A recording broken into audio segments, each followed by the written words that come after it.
Kita dikatakan memblur tambang Raja Ampat di Google Maps dan ternyata mereka lupa. Apapun resikonya atas pernyataanku ini, aku siap. Aku siap kehilangan nyawa. Aku siap kepalaku dilepas dari badanku. Aku siap. Demi Tuhan aku siap. Aku hanya ingin mengatakan kepada masyarakat Indonesia, khususnya rakyat jelata, rakyat tertindas, orang-orang miskin yang lahir di tanah yang kaya, sampai kapan kita menonton kejahatan yang dilakukan pemerintah ini? Sampai kapan kita menonton? Sampai kapan kita dijolimi? Sampai kapan kita melihat mereka bersandiwara melakukan kejahatan di atas secara besar-besaran, terang-terangan, bahkan dilindungi hukum? Sampai kapan kita melihat korupsi triliunan hanya di penjara 3 tahun, 4 tahun? Sampai kapan? Sampai kapan kita diam? Sampai kapan? Jujur, seandainya ada yang memberikan aku rompi bom bunuh diri, aku mau. Demi Tuhan. Demi Tuhan aku mau. Kasih aku rompi bom bunuh diri. Pergi aku. Bunuh diri aku. Walaupun aku kehilangan nyawa, tapi kutulis sejarah bahwa orang Indonesia menderita oleh kelakuan pejabat-pejabatnya dan aparat-aparat penegak hukumnya. Sampai kapan kita seperti ini? Sampai kapan? Kita kaya. Kita nggak perlu bayar pajak karena saking kayanya Indonesia ini. Dari pajak saja mampu menyumbang APBN 900 triliun. Dari pajak saja. Dari kekayaan alam. Betapa jahatnya pemerintah sekarang dan pemerintah sebelumnya. Mereka bekerja sama, hanya ganti casing, hanya ganti warna, tapi isinya sama. Google Maps mereka blur supaya kejahatan mereka tidak terlihat dari Google Maps. Berarti ini kan kejahatan ini sudah sangat terencana dan dilakukan oleh orang-orang elit di pemerintah. Sampai kapan? Perhatikan setiap daerah pasti ada penghasil mineral. Tapi warganya, masyarakatnya miskin. Pemerintahnya yang kaya. Aparat-aparatnya yang kaya. Orang-orang yang dekat dengan pemerintah yang kaya. Kita apa? Kita tidur di gerobak-gerobak di atas kardus. Lalu Pak Prabowo bersedih karena menterinya belum dapat mobil dinas. Pak Prabowo ingin menaikkan gaji hakim 280%. Lalu kebijakan Pak Prabowo untuk rakyat supaya harga cabai tidak mahal, maka setiap rumah tangga minimal menanam 5 pot cabai. Menteri Kesehatan mengatakan BPJS tidak bisa mengcover, maka saran saya masyarakat pakai asuransi swasta. Lalu Wamensos menyindir masyarakat yang miskin karena orang tuanya miskin, makanya anaknya miskin. Menteri Keuangan asik menuntut bayar pajak.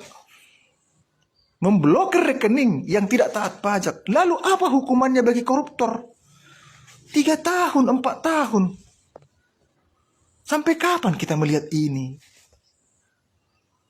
Coba kalian flashback perjuangan nenek moyang kita melawan Belanda, digantung, digilas panser. Kenapa kita diam? Jumlah kita 200 juta lebih. Warga manusia sependeritaan yang dijolimi oleh pemerintah. Di negara mana pemerintahnya bertahan ketika rakyatnya sudah bergerak? Tunjukkan. Pelajari negara mana ketika rakyatnya sudah murka, sudah menjadi badai. Negara mana, pemerintah mana yang mampu tetap berdiri kalau nggak kabur pejabat-pejabatnya. Walaupun memang harus berkorban nyawa, aku siap. Pemerintah tahu di mana alamatku, aparat tahu di mana alamatku. Jangan pernah berharap kalian memenjarakanku. Penggal kepalaku. Aku siap penggal. Yang penting ada orang yang melawan kalian. Aku siap. Berikan aku senjata, aku siap. Berikan aku senjata, aku muak. Revolusi. Ini sudah negara nggak benar. 3 elemen sudah jahat semua.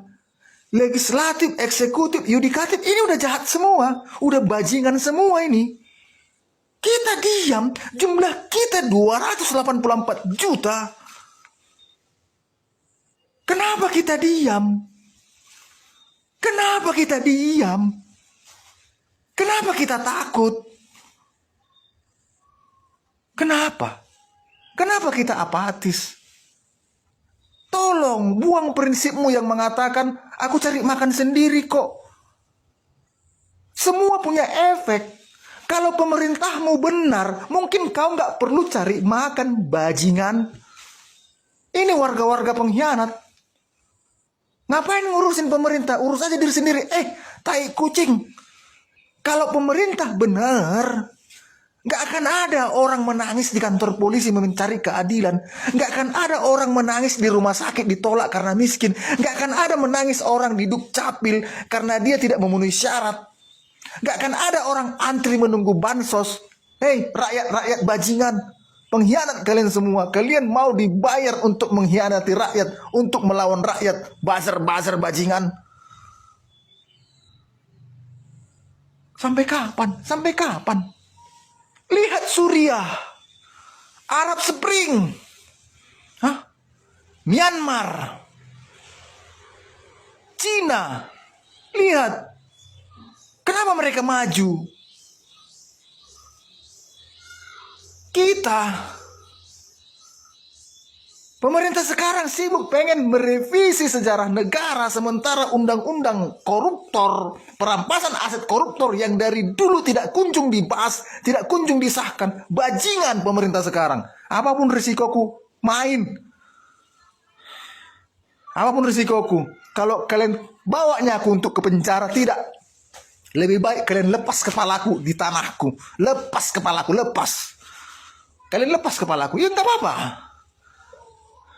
Nggak apa-apa, nenek moyangku udah duluan mengalaminya. Demi mengusir penjajah. Kalian pemerintah dan aparat lebih jahat daripada penjajah. Kalianlah pengkhianat bajingan itu. Kalian disumpah untuk mensejahterakan rakyat, untuk menjalankan negara ini lebih baik. Tapi kalian menggunakan undang-undang untuk melindungi kejahatan kalian. Bajingan kalian, bajingan. Kalau ada yang memberikan senjata sama aku mau. Aku mau. Tapi ingat, ya, targetku para koruptor.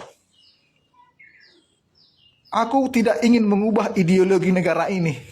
Jadi untuk TNI dan Polri, kalaupun suatu saat jalanku berbeda, ya, aku tidak ingin mengubah ideologi negara ini. Saking cintakunya kepada negara ini, saking tidak tahannya aku melihat penjoliman-penjoliman kepada rakyat.